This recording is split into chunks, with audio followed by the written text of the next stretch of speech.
how to properly store cheese, or how to properly wrap cheese, because storing and wrapping are maybe two different things, but very similar. When you're wrapping cheese, you want to keep in as much moisture as possible. This is so that the cheese does not dry out. And for a hard cheese and a soft cheese, it's going to be different. For a hard cheese, you really want to keep in as much moisture because they do tend to dry out, especially a cheese like a Parmigiano Reggiano or any Alpine style cheese. So I usually wrap it twice. So I wrap it once with a paper. So you'll see I have this paper here. And then I'll put saran wrap over it. And the saran wrap really keeps in this moisture. If I wanted to, I can go an extra step and put it also in a Tupperware container and then put it in the lowest compartment of my fridge because that's also the least dry part of the fridge too.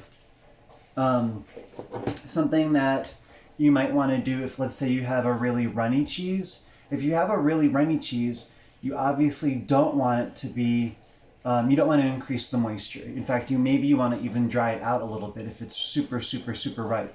So you could just take a cheese and put it directly in here. So I'm thinking a runny cheese, like if you have a really runny robiola, for instance, or really ripe robiola, you could just put it directly in here. I'm also thinking of lots of torta-style cheeses, or even a vache Raymond d'Or. You can put a vache Raymond d'Or in here, and you can just store it in the fridge in one of these containers.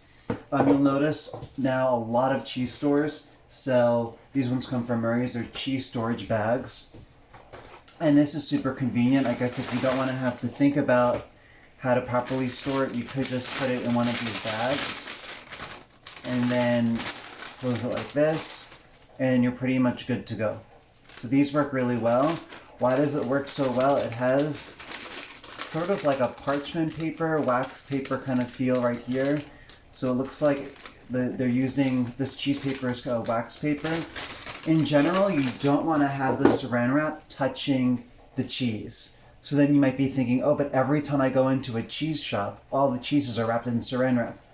Well, of course they're wrapped in saran wrap, because how else would their customers see the cheese? Also, they're wrapping gigantic pieces of cheese in saran wrap so their customers can see the cheese. And then most likely, if they're good cheesemongers, what they'll do when they unwrap the cheese in the morning is that they'll actually remove like a thin layer. So like let's say this one were wrapped in saran wrap. I would just remove, in the morning when I'm putting on a new saran wrap, I would take off the old saran wrap and then maybe just remove the first layer here of the Reggiano. That's pretty much it. So again, most cheese wrapping in general is about keeping in the moisture or maybe allowing the cheese to dry out a little bit depending on how ripe the cheese is.